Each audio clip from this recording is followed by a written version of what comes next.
Hola chicos, buenas tardes. ¿Estamos en el lugar correcto?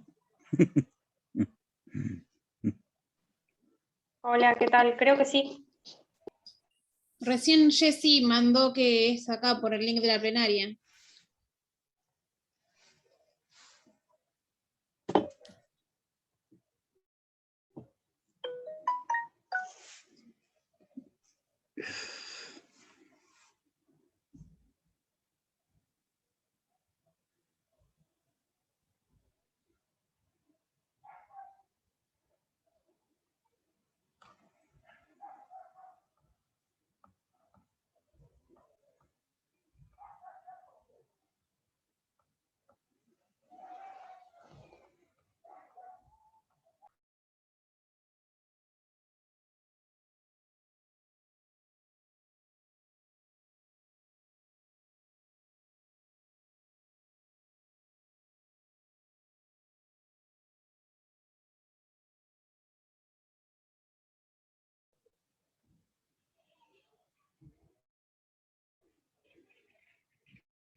Bueno.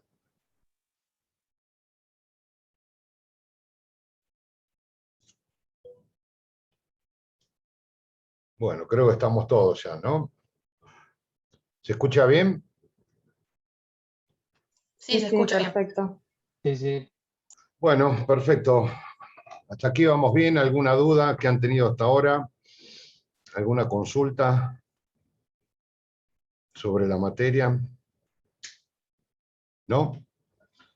Bueno, cualquier cosa me preguntan por el chat o directamente intervienen en el Zoom, no hay problema.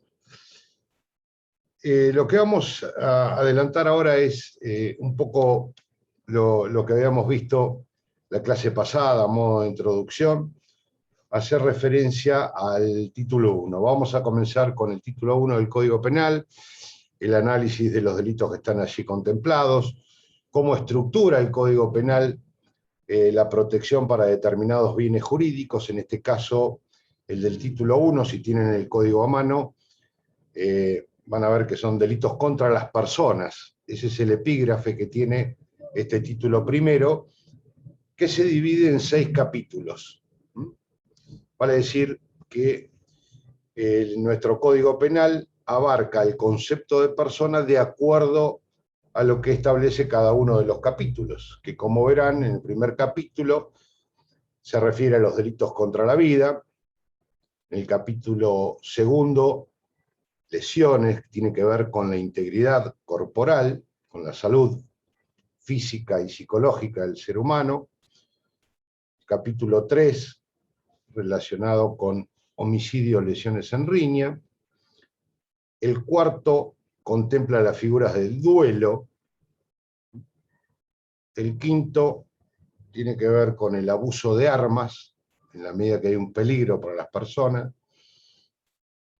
Y el último capítulo que tiene que ver con aquellos delitos relacionados con el abandono de personas. Ustedes fíjense que los tres primeros representan en cierto modo delitos de daño, porque importan la destrucción de la vida o la lesión a la integridad física o corporal o psicológica de una persona, de un sujeto, mientras que los tres últimos consagran situaciones de peligro para la vida y la integridad personal.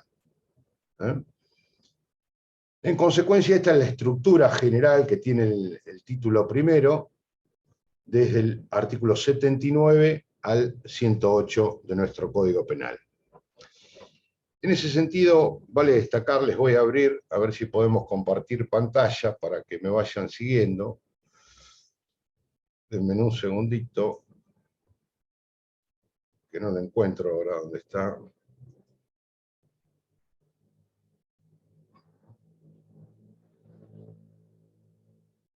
Acá está, un segundo.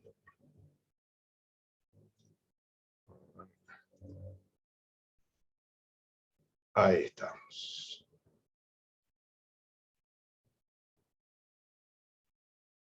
En este título primero vamos a ver, esperen un segundito.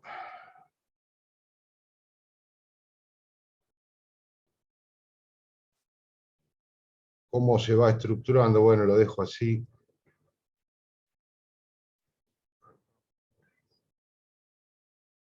Ahí estamos. ¿Ahí se ve bien? Sí, perfecto. Sí, perfecto. Bueno, muy bien. Decía, y reiterando un poco lo que habíamos visto en la otra clase, que el concepto de persona en nuestro Código Penal está restringido a ese esquema, seguido no por todos los códigos, sino por el nuestro fundamentalmente, en tanto se refiere a la protección del ser humano, del individuo como tal, no como un complejo que tiene que ver con, eventualmente, con otros atributos de la personalidad,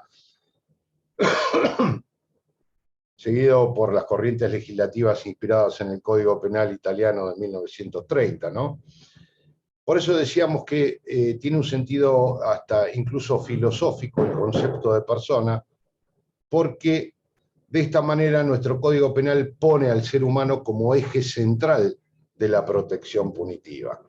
El primer título nos está indicando eso, que la primera protección que el Código Penal lo da es a la persona en cuanto tal, en cuanto a su integridad física, ya sea desde el punto de vista corporal o psicológica. Y en este sentido, el primer capítulo del título 1, Delitos contra la Vida, va a atender a la protección de la vida del ser humano en su totalidad, desde la concepción hasta su muerte. Esto lo hace el Código a través de una gran división. Por un lado, las figuras del homicidio, desde el nacimiento hasta la muerte de la persona, y por el otro lado, las figuras del aborto, que van a proteger la vida desde la concepción hasta el momento del nacimiento. Ya vamos a ver toda la problemática que envuelve esta clase de situaciones, fundamentalmente después de la desaparición de la figura de infanticidio, que castigaba a la madre que daba muerte a su hijo durante el nacimiento o bajo la influencia del estado puerperal, inclusive con un condicionamiento de carácter subjetivo que era para ocultar su deshonra. Esta disposición, que estaba en el artículo 81 de nuestro Código Penal, fue derogada y ha generado, en cierto modo, algunas cuestiones que tienen que ver con el momento exacto a partir del cual comienza la protección de la vida como contemplado dentro de una figura de homicidio o cuando dentro de las figuras del aborto. A modo de presentación diremos que la primera forma punitiva que aparece en nuestro Código Penal es esta, la del artículo 79, la del homicidio simple, que es lo que vamos a analizar ahora. El homicidio simple está regulado en esta disposición como si fuera una figura de carácter subsidiario, ¿no? Ahí lo tienen escrito, el artículo 79 dispone que se aplicará reclusión o prisión de 8 a 25 años al que matare a otro, pero siempre que en este código no se estableciere otra pena. Esto es muy importante, esta última parte es muy importante. No dice el código siempre que el hecho constituya un delito más severamente penado o tiene otra formalidad. Simplemente cuando en el código no se establece otra pena, se va a aplicar esta, la que fija el artículo 79, siempre y cuando, lógicamente, estemos hablando de la misma conducta, ¿no? Que es dar muerte a otra persona. Esta última parte que estamos mencionando constituye una relación de subsidiariedad. Vale decir que es una figura netamente subsidiaria. Netamente subsidiaria. Esto es una subsidiariedad de carácter expreso y amplia. Vale decir que no está restringida a otra clase de delitos, uno que tenga pena mayor o menor, simplemente desaparece cuando hay otra disposición en el código que contempla la muerte de una persona. Por lo tanto, esta figura no se va a aplicar, por ejemplo, en el caso de que la muerte sea configurada en nuestro Código Penal a través de circunstancias agravatorias, como las previstas en el artículo siguiente, el artículo 80, o cuando existan causas de atenuación, como en los supuestos de la emoción violenta o el homicidio preterintencional, si el resultado muerte se imputa a título de culpa, o cuando, finalmente, aparezca la muerte como un resultado de otra conducta delictiva. Ponemos a modo de ejemplo lo dispuesto en el artículo 165 de nuestro Código Penal, que es el latrocinio, un robo seguido de muerte, o figuras como la del artículo 186 del Código, en otro bien jurídico tutelado, en donde se produce un incendio, una explosión y una inundación que causa la muerte de una persona. Vale decir que ahí no hay concurrencia de tipos penales. Si estamos hablando de una relación de subsidiariedad, es porque señalamos que hay un concurso aparente de leyes.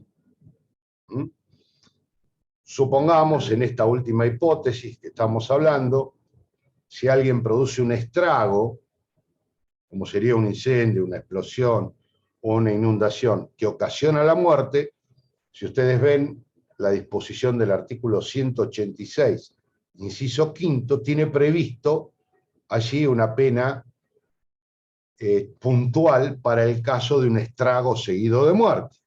Hay una muerte de una persona, además de un estrago, y daría la sensación de que deberíamos aplicar las dos, la prevista en el artículo 79 más aquella del 186, inciso quinto. Pero esto no es así, porque la misma disposición que estamos analizando establece que si en el código hay otra pena, la figura del artículo 79 desaparece, no se aplica, retrocede.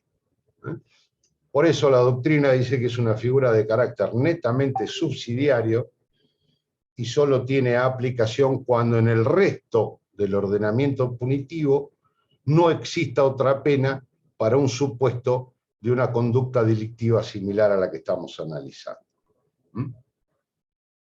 Bien, establecida este primer paso, que es importante, es decir, contemplar a este delito como una figura subsidiaria. El homicidio simple es una figura subsidiaria para aquellos supuestos en donde el código no estableciera otra penalidad para un supuesto muerte. Sentado ello, vamos a ver algunas características que tiene este delito. La acción típica consiste en matar a otra persona. Por supuesto que estamos hablando de la muerte, esto es el cese de la actividad fisiológica, orgánica, de otro ser humano. Lógicamente, la muerte propia, es decir, el suicidio, no está castigado. Ya veremos que alguna modalidad jurídica sanciona la instigación al suicidio. Pero en definitiva, lo que se castiga siempre es la muerte de otro. Algunos tratadistas, fundamentalmente italianos, seguidos quizás en la actualidad por algunos doctrinarios argentinos, hablaban del homicidio como la muerte injusta o arbitraria cometida por una persona en perjuicio del otro. Sin embargo, esto es una característica propia de todos los delitos. Y viene el caso porque, para aclararlo respecto del resto de las ilicitudes que vamos a ver dentro de este Código Penal, ¿no? Sabemos que este tipo penal únicamente se va a ver configurado cuando no exista una norma que lo autorice. Todas las figuras del Código Penal presuponen que hay una antijuridicidad. Ustedes saben muy bien que a veces el sistema jurídico permite la destrucción de otro bien jurídico en determinadas situaciones, como en el caso que estamos hablando, en el supuesto de legítima defensa o un estado de necesidad. Por lo tanto, hablar de una muerte injusta es un contrasentido. Todos los delitos dolosos que estamos haciendo mención y que vamos a hacer mención de aquí en adelante presuponen la antijuridicidad de la conducta, es decir, presuponen que hay una ilicitud y que no hay una norma permisiva que autorice la realización de la conducta. Una vez que está establecido eso, vamos a hacer un análisis muy sintético de lo que en realidad nuestro derecho entiende por homicidio simple. Decíamos que matar a otro implica dar por finalizada o finalizado el desarrollo vital de cualquier ser humano. Y esto es un delito que puede ser visto de distintas perspectivas. Históricamente fue contemplado por todas las legislaciones del orbe, desde el Código de Hammurabi en adelante. Fundamentalmente los romanos fueron los que desarrollaron principalmente este homicidio, incluso figuras agravadas, aun cuando las penas eran excesivas en aquel entonces, que fueron suavizadas por el cristianismo. Pero en todas las legislaciones del mundo el homicidio es una conducta, lógicamente, que está castigada dentro de lo que es su sistema penal. Es importante establecer cuáles son los elementos que componen este delito. El primero de ellos, acá lo vemos en la planilla, es la acción de matar, ¿no? Nosotros nos damos cuenta de cuál es la acción típica viendo cuál es la redacción. Y en la redacción de los tipos penales siempre existe un verbo que está puesto en una forma infinitiva, ¿no? En tercera persona del singular, el que matare a otro. Nos damos cuenta que el verbo típico nos hace referencia a cuál es la conducta delictiva sancionada, cuál es la acción típica. En este caso es el hecho de matar, dar muerte a otra persona, hacer cesar ese estado de vitalidad, ese componente fisiológico y orgánico de otro ser humano. Por supuesto que la conducta siempre está vinculada a un ser humano. La víctima siempre es un ser humano. No estamos hablando de otras formas de vida, sino la que corresponde precisamente a un ser humano. Y en primer lugar decimos que es una acción positiva. No hay ninguna duda que el hecho de matar a otro implica una acción por parte del autor. Aunque también, en estos casos, admite la posibilidad de comisión por omisión. Fundamentalmente, cuando existe una posición de garante, es decir, aquel deber que surge respecto de determinadas personas por la particular situación en la que se encuentra la gente. Sabemos el caso típico de la madre que no amamanta a su hijo, etcétera, etcétera. Vale decir que es un delito que admite su comisión tanto por acción como lo que sería el delito impropio, ¿no? Comisión por omisión. ¿Mm? Es incompatible con la omisión en la figura del homicidio. La omisión pura y simple no puede dar lugar a la comisión de este delito, aunque sí a otras figuras penales que veremos más adelante, ¿no? Que pueden estar dadas por el abandono de persona, la omisión de auxilio. Pero el homicidio como tal, únicamente por acción o por comisión, por omisión, como se lo llama. ¿Cuáles son los medios comisivos? ¿Cómo se puede llegar a este resultado? Estamos viendo que acá hay un resultado que es la muerte del otro. Lógicamente, la acción del autor, del agente comisivo, debe dar por resultado la muerte de otra persona. ¿Cuáles son los medios que puede utilizar el autor para llegar a este resultado? Dentro de lo que son los medios podemos subclasificarlos en medios directos o indirectos.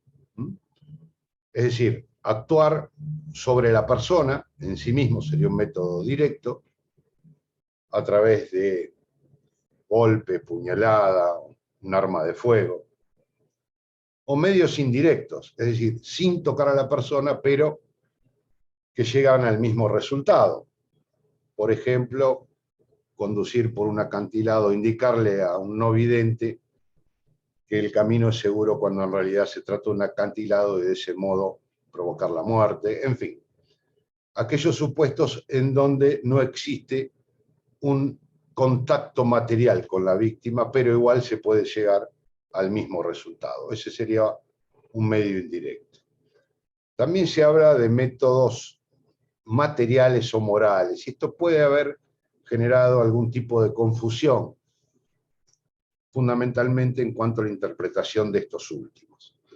Lo que la doctrina en general quiere señalar es que puede haber medios o métodos materiales cuando se actúa directamente sobre la persona o a través de ella, por ejemplo, suministrándole veneno, en fin, métodos que implican una materialidad en esa acción, o a través de la acción psicológica sobre la víctima. Esto es lo que se llama medios morales. No estamos hablando de supuestos en donde pueda existir aquellas situaciones en las que se presentan mágicamente influencias de carácter esotérico, ni mucho menos, sino de la influencia psicológica sobre la víctima que puede llegar a provocar la muerte. Más allá de la concurrencia, de la subjetividad del autor, la voluntad del autor de conseguir este resultado. Por ejemplo, darle una mala noticia falsa a una persona cardíaca.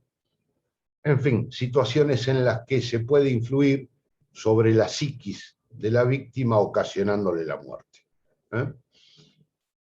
¿Qué se quiere significar con todo esto? Que cualquiera sea el medio o método utilizado, lo importante es que exista una relación de causalidad, ya sea directa, indirecta, material o psicológica, que provoque el resultado muerte. En definitiva, se trata de un delito caracterizado por el resultado. Bien. Este resultado es imprescindible para entender la naturaleza del tipo penal. Es un resultado que lleva a la muerte de otra persona. Y acá empezamos a trabajar con algunos conceptos que puede ser, llamémosle, resbaladizos, y que nos hacen preguntar cuándo alguien ha fallecido. La muerte es el cese irreversible de las tres funciones vitales del ser humano, ¿no? Respiratoria, circulatoria y encefálica o cerebral. Eso es lo que provoca la muerte de una persona. Esto excluye aquellas posibilidades en las cuales no existe vida. Para saber cuándo no existe vida, lo primero que tenemos que pensar es si hay vida aún regulada o mantenida artificialmente en su total complejidad orgánica. No estamos hablando de un soporte biológico externo que pueda llegar a confundir la naturaleza de la acción, sino simplemente cuando el resultado definitivo es la muerte de una persona. Porque si no, sería una conducta de tinte imposible. Y hoy en la actualidad nos encontramos que normativamente la ley de trasplante de órganos, que fue actualizada por la denominada Ley Justina, la Ley 27.447, nos dice que es cuando se produce la muerte, cuando se produce el cese irreversible de la función circulatoria o encefálica. En fin, esto significa que en la medida que exista posibilidades, ya vamos a entrar más en detalle a medida que avancemos, simplemente lo menciono nada más. En la medida que podamos realizar el trasplante de órganos, la ley establece como punto de inflexión determinado concepto normativo que no se condice exactamente con el concepto naturalístico o biológico. O sea, puede existir funcionamiento de algunos órganos y aún así considerar que la persona está muerta. A partir de ese momento, lógicamente, no podrá ser sujeto pasivo de esta ilicitud. Pero son supuestos extraordinarios. Lo importante a los fines de entendimiento de esta figura es precisamente ocasionar un resultado que dé como consecuencia la muerte jurídica o natural de otro ser humano. En tercer lugar, el otro requisito que debe existir, lógicamente, es una relación, un nexo de causalidad entre la acción y el resultado. Vale decir, que se pruebe plenamente la relación de causa y efecto entre el hecho imputado al autor y el resultado muerte. Esto nos conduce a algo que tiene que ver con la parte general y aquellas teorías que establecen o determinan cuándo un resultado puede serle imputable a una persona. Ustedes ya han conocido seguramente por el estudio de la parte general todas las teorías elaboradas al efecto de la conditio sine qua non, de la causa final adecuada, en fin, hasta llegar a posiciones un poco más aceptadas en la actualidad, como es la de la imputación objetiva, ¿no? O mejor dicho, criterios objetivos de imputación para no extender ad infinitum una relación de causalidad y efecto entre una acción y un resultado. Estamos hablando del incremento del riesgo, el riesgo permitido, el fin de protección de la norma, etcétera, etcétera. Cuestiones que son propias de la parte general y que tienen que ver con esto. Y por último, una relación subjetiva también tiene que ver con el aspecto subjetivo del tipo penal. Esto es una figura dolosa, netamente dolosa, admite todo tipo de dolo. Cada vez que analizamos un tipo penal que no establece, por lo menos en la fórmula actual, imprudencia o negligencia, suponemos, o presuponemos que se trata de un delito doloso. Los delitos culposos están expresamente contemplados en el Código Penal a través de una fórmula que el legislador utiliza, caracterizado por la imprudencia o negligencia. En principio, y en líneas generales, si no vemos que el tipo penal diga que hay o exija que haya imprudencia o negligencia, estamos frente a un delito doloso desde el punto de vista del tipo subjetivo. Si nosotros nos movemos un poquito más adelante y vamos a ver el artículo 84, ahí veremos que se castiga la causación de la muerte de una persona por imprudencia, por negligencia, y a veces se le agrega inobservancia de los reglamentos, en la impericia, inobservancia de los reglamentos a su cargo, etcétera, etcétera. Fundamentalmente a través de estos dos criterios, de la imprudencia o de la negligencia. El artículo 84 contempla los supuestos de homicidios, pero que subjetivamente no son cometidos con dolo, sino con culpa. Digo en principio porque puede haber alguna excepción, aun cuando los delitos culposos constituyen un número cerrado, esto se llama números clausus. No hay más delitos culposos que los especialmente previstos en el Código Penal. No se puede transformar porque sí una conducta dolosa en culposa simplemente si no está prevista como tal en el ordenamiento punitivo. Vale decir que cuando veamos cualquier tipo penal que no diga, que no requiera imprudencia y negligencia, diremos que es un delito doloso.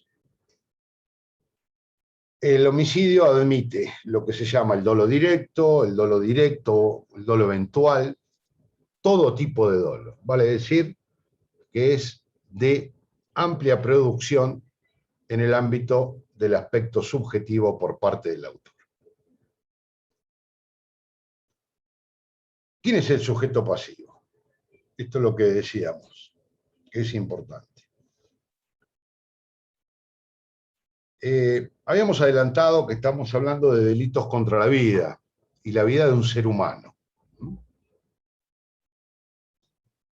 sin distinción de sexo, raza o religión. Incluso estas características pueden en algunos supuestos agravar el homicidio. Pero el sujeto pasivo es una persona que ha nacido o que está naciendo, fíjense que es distinta la terminología, y es protegida la vida desde el nacimiento hasta la muerte. Ese es el otro, un ser dotado con vida, independientemente de la calidad de vida que tenga y hasta el último momento e instante de la vida. Puede ser sujeto pasivo un moribundo, alguien que está próximo a morir. Incluso hasta ahí llega la protección de nuestro Código Penal. Va a haber homicidio aún cuando la muerte del otro sea inminente. Aún cuando, por ejemplo, se hubiera podido comprobar que instantes después hubiese sido atropellado por un camión, porque estaba en el medio de la calle. O porque sufría una morbilidad que 10 minutos después lo iba a matar. Eso es independiente de esta figura. La protección punitiva llega incluso hasta esos casos. Incluso también a cualquier forma de vida. Siempre esa protección es extendida a cualquier tipo de forma en la medida que sea humana. Decíamos que es desde el nacimiento. ¿Por qué? Porque antes del nacimiento la protección penal la regula nuestro código a través de las figuras del aborto, que incluso fue modificada actualmente por la ley 27.610. Ya vamos a ver que desde el artículo 85 en adelante, desde la concepción hasta el nacimiento, nuestro Código Penal se ocupa de regular aquellas actividades que atacan o lesionan de algún modo la vida dentro del seno materno. Veremos en qué condiciones y en qué circunstancias particulares. O sea, como síntesis de todo esto podemos decir que nuestro Código Penal protege o sanciona, mejor dicho, actos que ponen en riesgo, lesionan la vida de una persona desde la concepción hasta su muerte. El punto intermedio que distingue estas figuras está dado por el nacimiento. Desde el nacimiento hasta la muerte se puede ser sujeto pasivo, víctima de un homicidio. A la inversa, para atrás, desde el nacimiento hasta la concepción, solo puede ser sujeto pasivo de aborto. Homicidio y aborto son dos formas que nuestro Código Penal tiene de tutelar la vida humana. ¿Qué pasa en aquellos supuestos en donde se da muerte a otra persona que padece dolores insoportables, a pedido de esta, caracterizado por un móvil de piedad, lo que se conoce con el nombre de eutanasia? En la actualidad nosotros no tenemos contemplado, más allá de la ley que se llama la muerte digna, que tiene poco que ver con esto.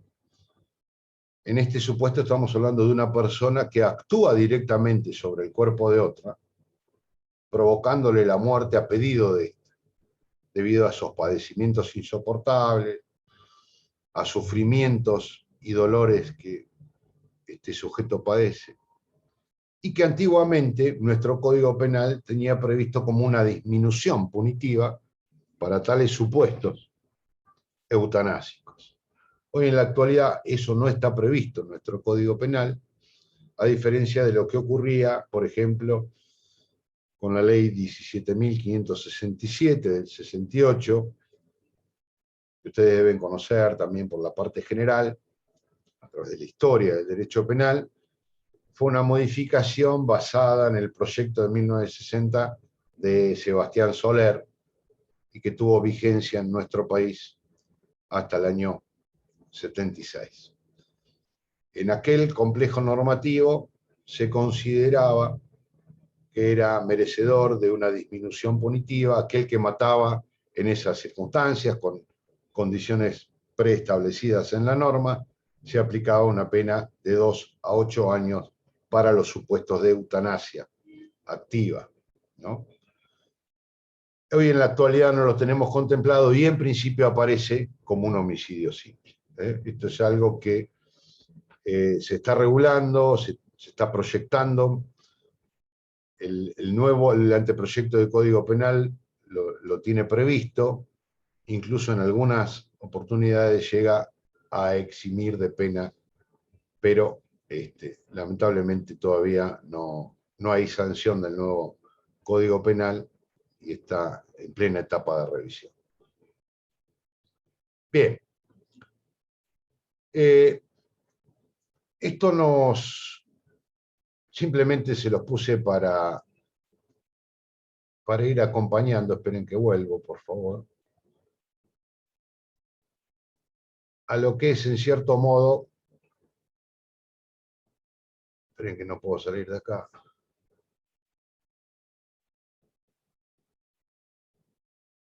Ahí está.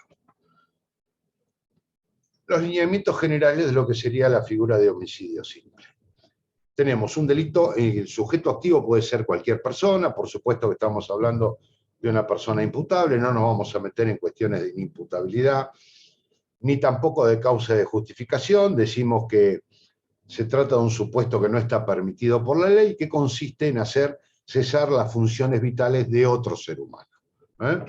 Con esas características, a través de cualquier medio, ya sea material o moral, directo o indirecto, en donde existe una relación de causalidad entre la acción y el resultado, o la omisión de actuar cuando es debido, el caso de comisión por omisión. El delito puede ser cometido por cualquier persona, es un delito de resultado y como tal admite la tentativa.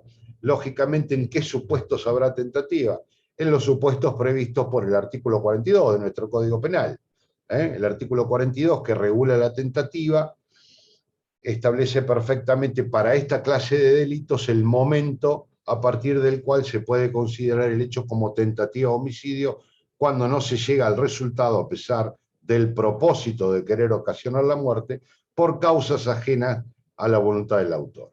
En estos supuestos, cuando hay una tentativa, se establece una reducción punitiva, que ustedes conocen, ¿no es cierto? Se reduce la pena un poco. ¿Alguien recuerda cuánto?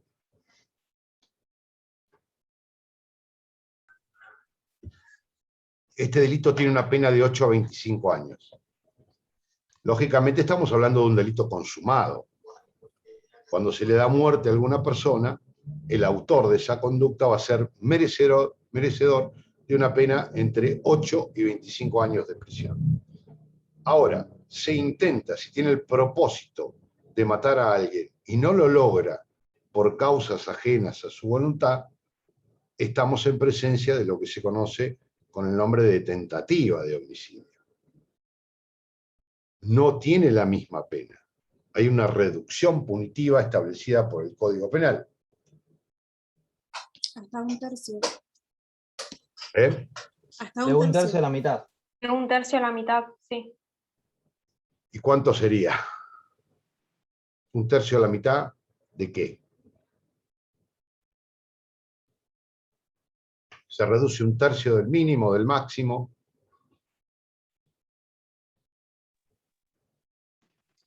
Del máximo. El tercio, todo. ¿No han visto cómo se practica la reducción? Lo vimos muy por encima esa parte, doctor. Bueno, por eso le digo, tienen que repasarlo esto. Repasen las cuestiones de penal parte general. Nosotros no lo vimos. Bueno, repásenlo o véanlo directamente, aunque podemos hacer una pequeña explicación. La norma dice que... Sí, perdón, ¿alguien me decía algo?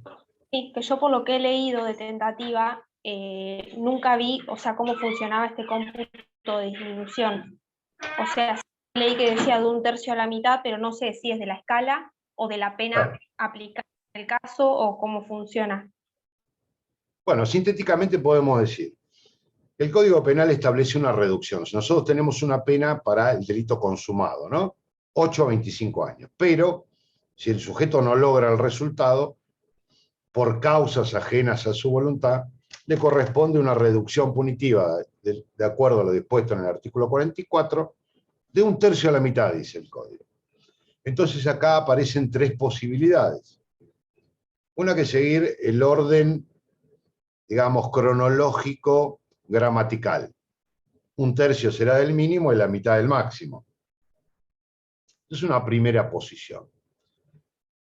Hay otra posición, fundamentalmente seguida por Soler, que es la que dice, miren, lo primero que tiene que hacer el juez es determinar la pena en concreto y luego hacerle una reducción de un tercio a la mitad. Por ejemplo, le voy a aplicar 12 años. Entonces se la reduzco de un tercio a la mitad de 12. Entre 4 y 6 sería, si no me equivoco. Y otros que dicen, no, mire, aplicar estos criterios llegarían a situaciones injustas, llevaría a situaciones injustas. Lo que hay que hacer para lograr cierto equilibrio punitivo es reducir la mitad del mínimo y un tercio del máximo. Porque la norma no dice de qué, el artículo 44 no dice de qué. Y este último criterio, que reduce la mitad del mínimo y un tercio del máximo, es el criterio que en la actualidad sostiene la jurisprudencia, por lo menos en el ámbito de la esfera nacional, federal, a partir de un plenario. Fíjense que dio motivo a un plenario que lleva el número 3 de la Cámara Federal. Exactamente. O sea que alguno lo conocía y lo está marcando Florencia Godoy. No la veo por aquí porque somos muchos, pero ese es el plenario villarino, el plenario número 3 de la Cámara Federal, hoy se llama Cámara Federal de Casación Penal, donde se estableció como jurisprudencia obligatoria para los tribunales inferiores que la reducción punitiva debía hacerse de la mitad del mínimo a 1/3 del máximo.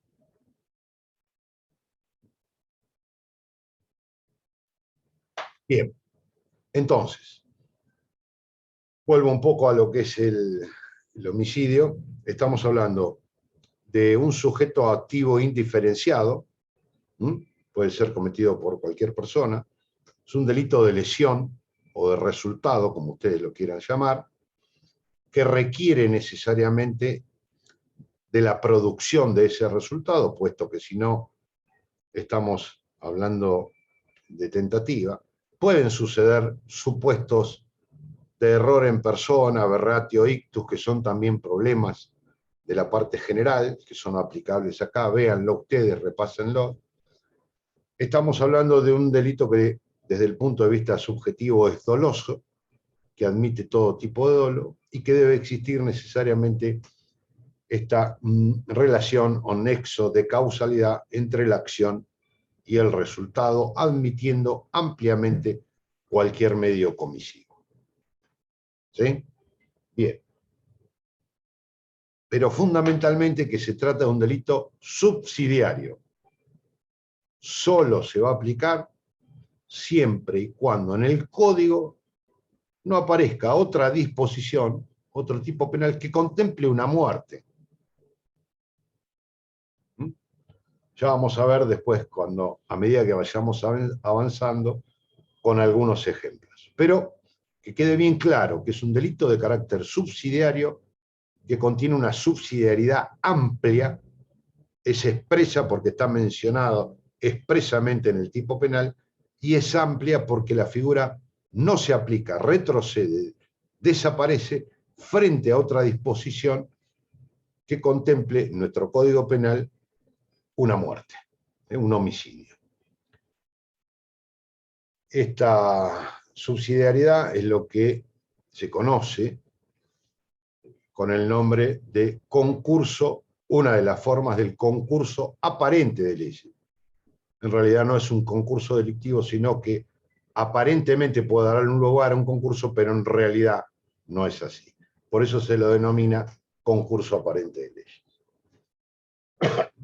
Muy bien, esto como características generales. Pero nuestro Código Penal establece circunstancias que pueden presentarse dentro de un homicidio, dentro de la muerte de otra persona, que agravan el hecho.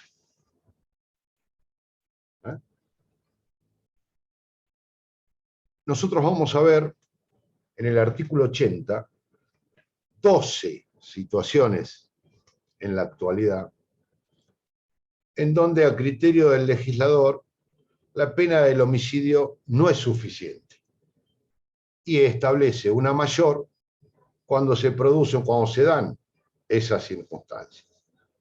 Hay 12 circunstancias agravantes en nuestro Código Penal en la actualidad, que pueden tener que ver, ya veremos, con la situación personal o la relación personal entre víctima y victimario, los móviles, los medios utilizados por el autor, qué fue que lo inspiró, la situación particular, la condición de funcionario público o no, funcionarios públicos particulares,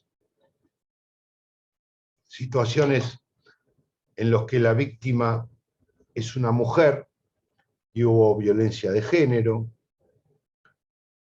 situaciones en las cuales el homicidio es el motivo por el cual se llega a cometer otro delito, conocido como criminis causa. En fin, una serie de circunstancias que tienen que ver con situaciones agravantes a juicio del legislador argentino. Digo esto porque no todos los sistemas son iguales, así como había mencionado que la figura del homicidio simple o básico es algo que está presente en todas las legislaciones del mundo a lo largo de los tiempos. en este caso particular, las situaciones de agravación son propias de cada legislación y no todas coinciden en su redacción o en cantidad similar a la que tenemos nosotros. Esto es lo que está previsto por el artículo 80 de nuestro Código Penal, pero creo que de una manera muy inteligente, esto existió desde el inicio de nuestro Código Penal, desde el proyecto de Tejedor. Estamos ubicados en 1866, fíjense de la época que estamos hablando, proyecto Tejedor, del Código del 86, del proyecto de 1891, y los demás proyectos hasta llegar al Código Penal de 1921, creo que sabiamente el legislador estableció al final del artículo 80, si lo tienen a mano vayan viendo, que a pesar de que puedan existir estas circunstancias agravatorias, el mismo legislador establece en la última parte que cuando haya circunstancias extraordinarias que permiten la atenuación de la pena, el juez podrá reducirla en su justa medida, como si fuera un caso de homicidio simple. Todas las figuras del artículo 80 tienen pena de prisión perpetua. Son circunstancias agravantes de la penalidad.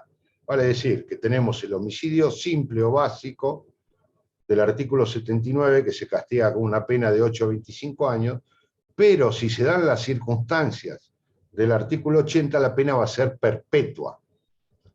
A no ser, dice la última parte de este articulado, que existan circunstancias extraordinarias de atenuación, en cuyo caso el juez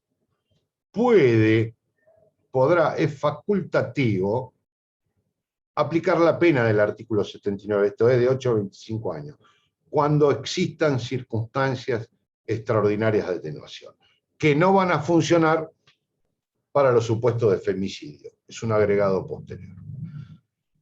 Bien, vamos a hacer un pequeño análisis de estas circunstancias. ¿Cuáles son las contempladas como circunstancias agravantes en nuestro Código Penal? Que originalmente arrancó con 3, nació con 3 circunstancias. Luego se extendió a 7 y hoy en la actualidad tenemos 12. Bastante detallista y puntilloso nuestro Código Penal. La primera de estas está prevista en el artículo 80, inciso primero. Si tienen el Código Penal, ustedes ahí verán que se habla del artículo 52. En definitiva, eso fue declarado inconstitucional por la Corte Suprema. Esa disposición en cuanto a la aplicabilidad del artículo 52, que era la multirreincidencia, fue declarado inconstitucional. Por lo tanto, tenemos que leer de manera tal que el Código establece una pena perpetua, más elevada que la pena divisible prevista en el artículo anterior, en el inciso primero, cuando se dan determinadas circunstancias que antiguamente se conocían con el nombre de parricidio. El inciso primero, el original, contemplaba la situación de quien daba muerte a su ascendiente, descendiente o cónyuge, sabiendo que lo son. Decía la disposición, una disposición vinculada estrictamente con el parentesco y la situación matrimonial, que en la actualidad fue ampliada. Pero originalmente nace como parricidio, daba esto lugar a una vieja discusión si se trataba del homicidio de un par en el viejo derecho romano, cuando se mataba a otro ciudadano romano, o si en realidad par venía de padre, ¿no? Vinculado con el tema parental, y se daba muerte al padre o un ascendiente. En fin, más allá de todas las variaciones que tuvo a lo largo de la historia, pasando por el cristianismo, que como decíamos trató no solo de suavizar las penas, sino agregar al cónyuge la protección de la institución matrimonial, En la actualidad, debido a los problemas que esto generaba, fíjense que se hablaba solamente de cónyuge y no se contemplaba hipótesis en donde podría haber un concubinato, una unión convivencial, ni tampoco se regulaba la situación de aquellos que estaban separados o divorciados. Incluso esta separación, dentro de la separación, podía darse la situación, de acuerdo a nuestro viejo Código Civil, de un cónyuge de buena fe que daba muerte al de mala fe, o viceversa, y se generaban situaciones tanto complicadas, tanto para la doctrina como para la jurisprudencia, para establecer en qué situación estábamos frente a un supuesto homicidio agravado o no. En definitiva, la modificación producida a esta disposición hizo que en cierto modo se aclarara esa situación, fue mucho más amplia y así aparece, por un lado, en forma beneficiosa esta aclaración, dado que en la actualidad se contempla como circunstancia agravante la muerte de un ascendiente, descendiente, cónyuge o excónyuge, y se le agrega una relación de pareja. Actual o pasada, fíjense cómo dice el texto del Código Penal, no sé si todos lo tienen a mano, si no se los leo.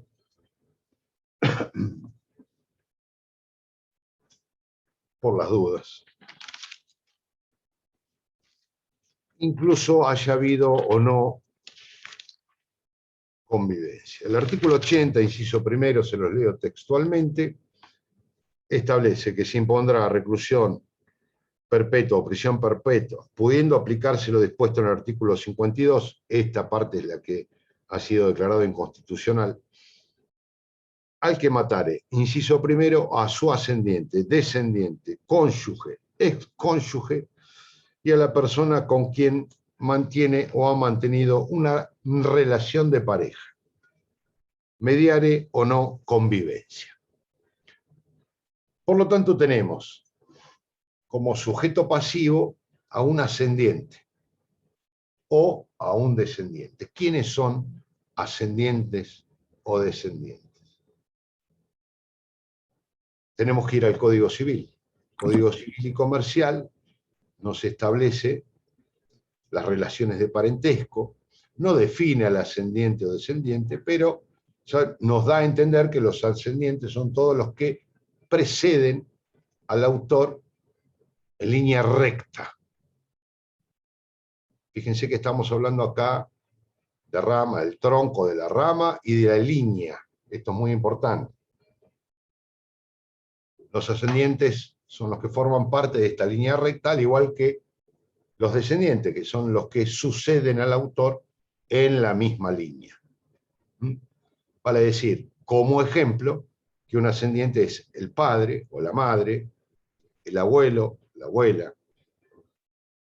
Descendiente sería el hijo, el nieto o nieta, pero siempre en la línea recta. Por lo tanto, si el autor mata al hermano de su padre, no comete este delito agravado, a pesar de que tiene la misma sangre y lleva el mismo apellido. Sin embargo, es un homicidio simple. Incluso si el autor mata a su hermano, se conoce con el nombre de fraticidio, tampoco comete un delito agravado, sino un homicidio simple. ¿Sí? ¿Se va entendiendo? No todos los sistemas son iguales, incluso hay algunos que comprenden al hermano como víctima de homicidio agravado. Hay otros sistemas como el mexicano en donde estas relaciones de parentesco son circunstancias agravantes, pero previstas en la parte general.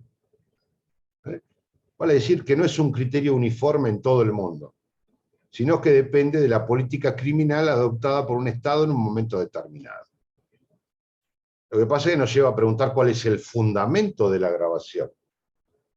cuál es el fundamento, cuál es el sentido por el cual el legislador considera que es más grave matar al padre que matar al hermano o que matar al tío.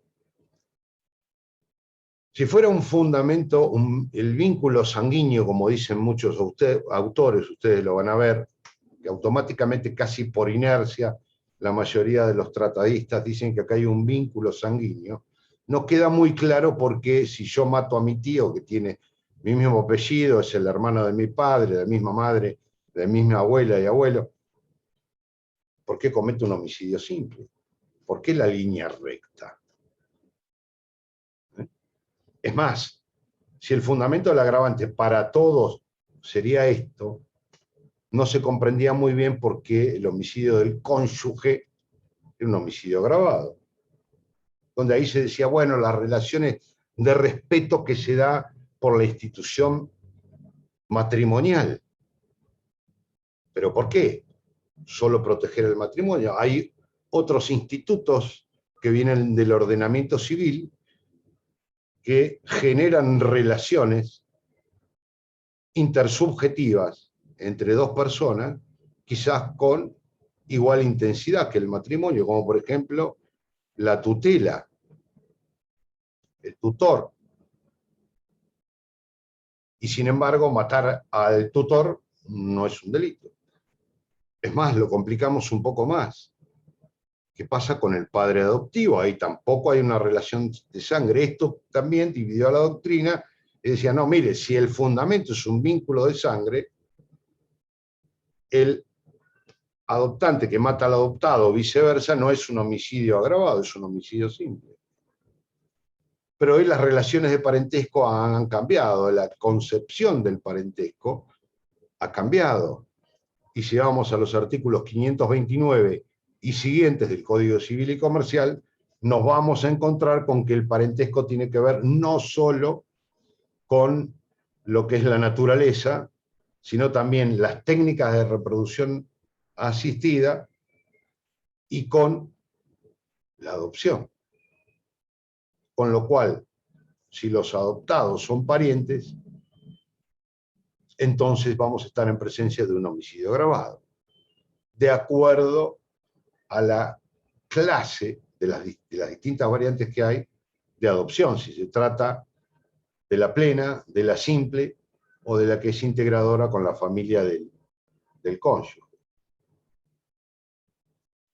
En fin, nunca fue pacífico todo esto, pero mucho menos cuando para solucionar el problema que se generaba en el caso del matrimonio, cuando no estaba del todo disuelto, había una separación de hecho,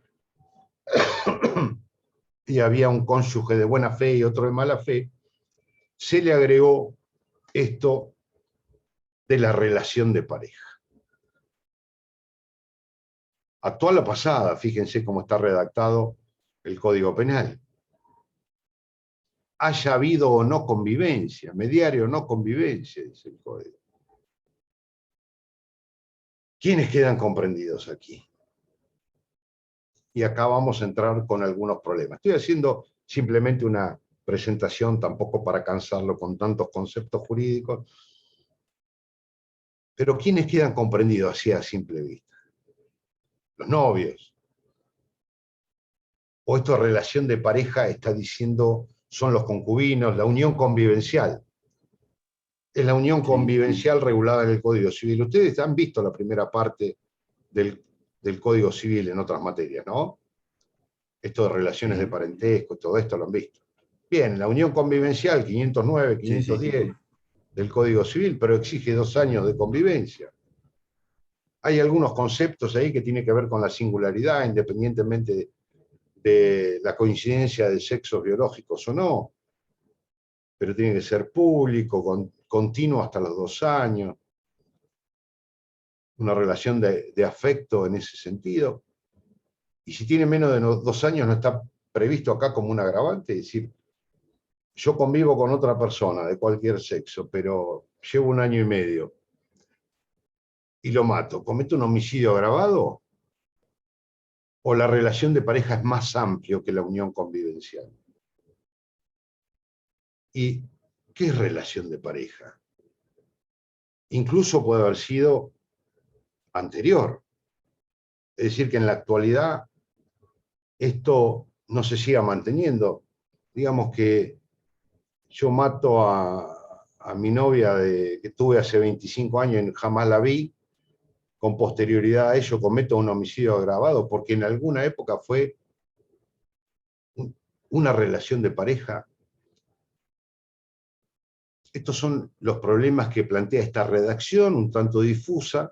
Ustedes pueden ver un comentario de Buen Padre, creo que lo subí al blog, donde dice que esto, en cierto modo, la indefinición, la falta de conceptualización, atenta contra el principio de legalidad y la taxatividad que debe existir en las normas penales. Claro, porque uno se plantea inmediatamente esto. Sabemos cuál es el sentido que le quiso dar el legislador, pero no sabemos si lo hizo muy bien. Fíjense, se los reitero, porque acá tenemos que ser muy precisos en la utilización de los vocablos, de las palabras y las expresiones del código, ¿no? Que matar es ascendiente, descendiente, cónyuge, excónyuge o a la persona con quien mantiene o ha mantenido una relación de pareja. Mediare o no convivencia, es decir, no con quien conviví solamente, sino con quien tengo o tuve en el pasado una relación de pareja. Entonces, tenemos que definir qué es una relación de pareja. Un joven conoce a una joven, a otra joven, y salen una vez por semana, salen cada tanto, es una relación de pareja. Tiene que haber aprobación social, tiene que haber presentación social. Si le tengo que haber presentado a mi mamá y a mi papá como novia, ¿qué es esto de relación? ¿Cuándo se adquiere la calidad de relación de pareja? Es difícil porque es difuso el concepto. Y esto es lo que Buen Padre critica ácidamente, ¿no? Nosotros le vamos a dar cierto entendimiento, la jurisprudencia tampoco está de acuerdo, porque ustedes me preguntarán, bueno, ¿qué dice la jurisprudencia?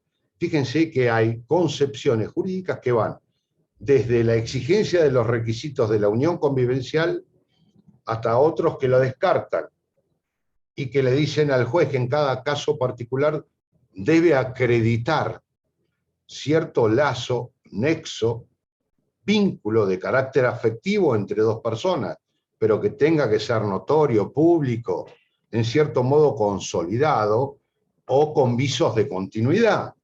No cualquier relación esporádica entre dos personas, por más sentimental que sea, llega a adoptar este criterio o esta concepción. Bien, ya estamos más o menos en la hora, así que tampoco los quiero demorar porque ustedes tienen otras clases. Pero esto es lo que vamos a analizar un poco más detalladamente el jueves que viene en la próxima clase. ¿Alguna duda hasta aquí de lo que vamos viendo? Dejamos un par de minutos por si tienen alguna consulta. ¿No? Hola, doctor, Hola. ¿cómo le va? Yo sí tengo una consulta. En el campus virtual en este momento no se visualiza ningún apunte ni cronograma. ¿Lo van a estar habilitando en estos días? O... Sí. Es un problema que tienen, que es de la facultad, ¿no? Ya hemos tenido, pues, incluso yo el jueves pasado no pude estar, y quise avisarles, publicarlo en la página, lo tuvimos que hacer a través del SED, porque no está habilitada para nosotros tampoco. Es un problema de programación, de la parte informática, que creo ni siquiera depende de la facultad, sino que depende de la universidad. Y eso conspira también contra todo el material que tenemos subido ahí y que vamos publicando a cada rato, ¿no? Mientras tanto pueden ir ocurriendo al blog, hay algunas cosas también que están muy dispersas, porque no tienen una continuidad, pero lamentablemente no, ya hemos hecho todas las gestiones necesarias como para que le dieran el alta, ni siquiera nosotros podemos visualizarla ni hacer modificaciones en la misma. Así que estamos en la misma condición que ustedes. No depende de perfecto, no nosotros. sabía si era un problema nuestro o... No, Perfecto, no. listo. Muchas Y gracias. no, es más, creo que es de la universidad. Creo que viene desde ahí. Sí, Por lo es que raro porque en otras materias sí podemos visualizar el contenido, pero me pasó en su cátedra que desapareció todo el material y no se puede visualizar ninguno. Sí. No sé si le dejaron el contacto del soporte técnico de la facultad. Le dejo el correo electrónico por el chat también, así se puede comunicar, ¿sí? Soy Sí, te parte del agradezco. centro de estudiantes también. Ah, bueno, buenísimo. ¿Cómo le va? Pero la doctora Castro estaba ocupándose de esto y fue la que me informó de toda esta problemática, ¿no? Pero bueno, esperemos solucionarlo cuanto antes. Yo Perfecto, igual listo, gracias. vamos a insistir a ver si podemos levantar la página otra vez.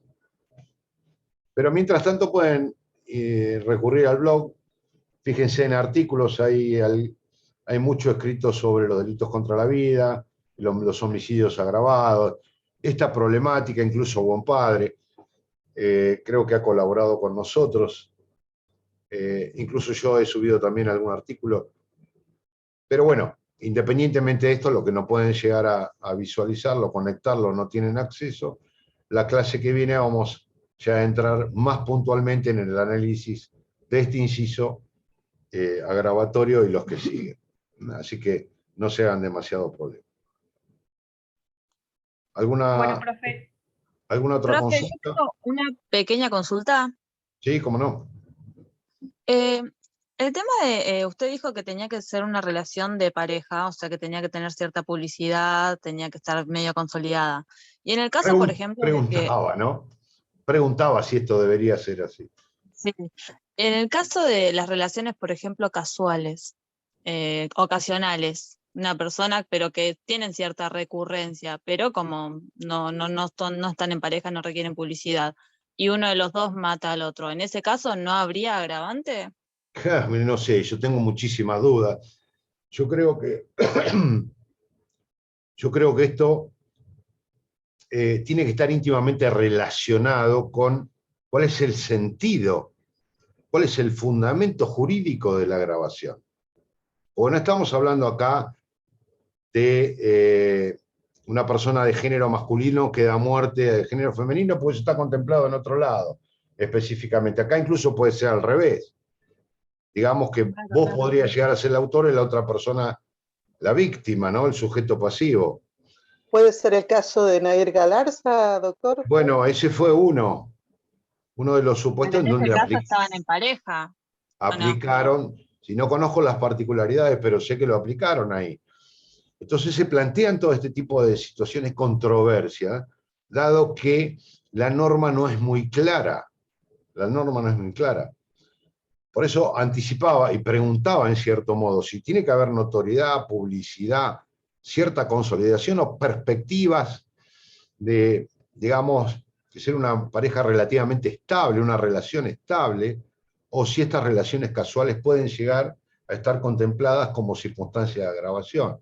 A mí me deja muchísimas dudas, pero bueno, no quiero entrar demasiado en el tema, sino verlo, porque si no se nos va a ir demasiado el tiempo, y yo sé que por experiencias anteriores ustedes tienen que entrar a otras materias inmediatamente, no sé si 18:20 o 18:30 arrancan. Por eso decía, lo dejamos para la clase que viene y lo charlamos un poco más en profundidad. Perfecto, gracias. Lo dejamos stand-by y después seguimos analizándolo el jueves que viene. Pero es discutible, ojo, es muy discutible porque la norma no es clara, y esto es lo que decía que critica Buen Padre, ¿no? ¿Hasta qué punto? ¿Hasta dónde? ¿Cuál es el sentido? Esto que preguntabas vos en este ejemplo, u otros tantos que pueden existir. ¿Quedan comprendidos aquí o no? ¿Qué es lo que tiene que hacer un juez, un abogado, alguien que tiene que defender una situación como esta, a los fines de establecer si hay una adecuación típica en una circunstancia agravatoria o si vamos por el lado del homicidio simple? Esto es lo que, con sus aristas y las opiniones particulares de cada uno de nosotros, y de la jurisprudencia, que ya se ha expedido en varios casos, también con las mismas dudas y las mismas incertidumbres que hoy y en este momento estamos relatando, ¿no? Todo lo que ustedes están preguntando, lo que estoy preguntando yo, Doctor, es lo que pasó en jurisprudencia. Sí. Adelante. disculpe, ¿no? Por favor, una jurisprudencia que podamos ir introduciendo, ¿no? Fallos, dice usted. ¿Algún fallo como para... Sí. Sí, sí. No lo tengo a mano, pero tengo varios. Después claro, la página no la tenemos. Bueno, si está la página, se lo subo a la página inmediatamente. ¿Sí? Como para ir teniendo algo un poco más en claro, porque es un tema tan áspero. Es lo mismo que lo de la consanguinidad, también me quedó latiendo y quedé pensando cuál es la dificultad de entre matar a un padre, matar a un hermano, si al fin es la misma sangre. ¿Cuál es la diferencia? Ya no se habla más de consanguinidad en el nuevo Código Civil y Comercial, tampoco. Y hay disposiciones del Código Penal que hacen referencia a la consanguinidad. Y sin embargo ya no tenemos más esa división que teníamos antes. Entonces, es decir, el resto del sistema jurídico se va modificando, se va actualizando. El Código Penal no ha acompañado esas modificaciones y esos cambios estructurales. Mencioné, por ejemplo, entre otras cosas que provocó la modificación del Código Civil y Comercial, que ya tampoco existe más la calidad de comerciante, que antiguamente existía en los artículos 1, 2 y 8 del Código de Comercio, y ya no se habla del comerciante, sino de la empresa o del empresario. Y sin embargo tenemos una disposición como la del artículo 176, que castiga al comerciante declarado en quiebra. Y el sujeto activo está mencionado, y el comerciante. ¿Quién es el comerciante? Y ya nada más comerciante. Es alguien que tiene una empresa, según el nuevo Código Civil y Comercial. Entonces, ¿qué? ¿Ha quedado implícitamente derogado ese artículo? ¿Se refiere a otra cosa? Estos son los problemas que generan los cambios en otras legislaciones no acompañados de una modificación paralela en el Código Penal. Pero no tengo acá los nombres. Perdón, creo que puedo tenerlo, pero hay algunos que ya se han retirado. Prefiero... Buscamos, no se preocupe, doctor. Se los dejo para la clase que viene. Total, vamos a seguir hablando de esto. Y vamos a relacionar el inciso primero con el inciso 11, con el inciso cuarto y eventualmente con el inciso 12. Porque a veces pueden presentarse también dificultades en cuanto a su correcta adecuación típica, de acuerdo a quiénes son los autores y quiénes las víctimas. Pero sí, me parece mejor, ya se los paso para la semana que viene, así lo hacemos extensivo a todo, porque por lo que estoy viendo se han retirado varios. Entonces, quedarían en una situación de desventaja. Me quedó una duda a mí. Sí. Está bien. ¿Qué tal? Hasta luego, doctor, gracias. No, por nada. Los hijos adoptados son declarados descendientes, también aplican al artículo 80, ¿no? Eso no me quedó claro. Bueno, te decía que había una discusión con la antigua redacción, Sí. pero era igual la disposición, el que matara a su descendiente o descendiente. La doctrina se preguntaba, ¿quedan incluidos acá los hijos adoptivos? Sí. El 99% ¿O el padre adoptivo? El padre o el hijo, ¿no?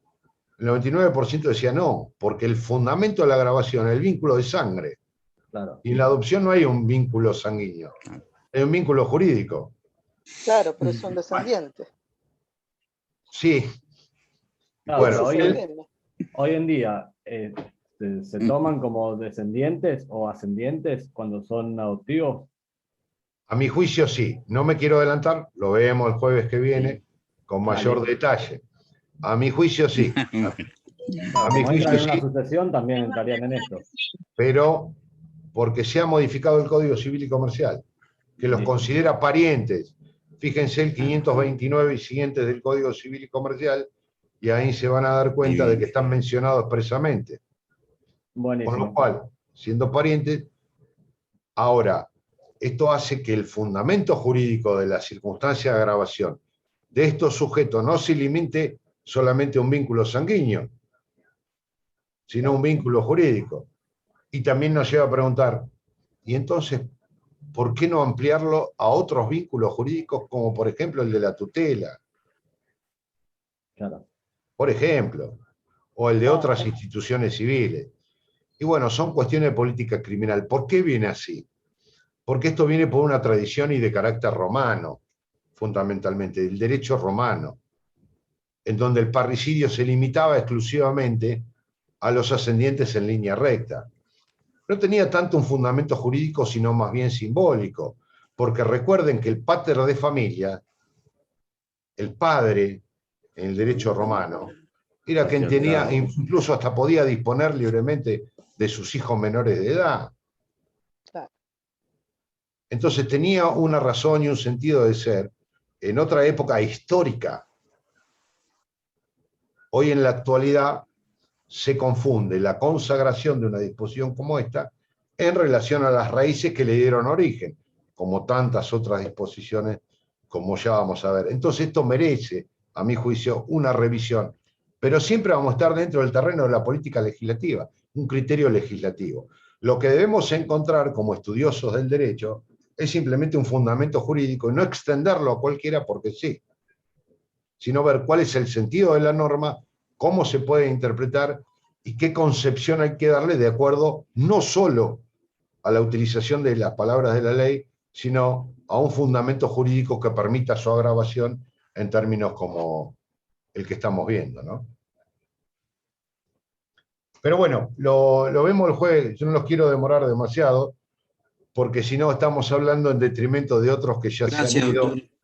y que tienen alguna otra materia que cursar. Son temas muy interesantes, posiblemente nos extendamos de mucho, en demasía.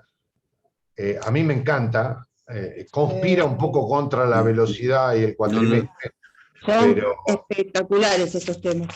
sí, No lo vamos a soltar más. sí. La verdad, Yo no doctor, es tengo un ningún placer. problema, pero después vamos a llegar al fin de cuatrimestre y no vamos a llegar a ver ni la mitad de la materia. Es un Bueno, poco pero la sabremos manga poco, corta, ¿no? pero bueno. Es verdad, es verdad.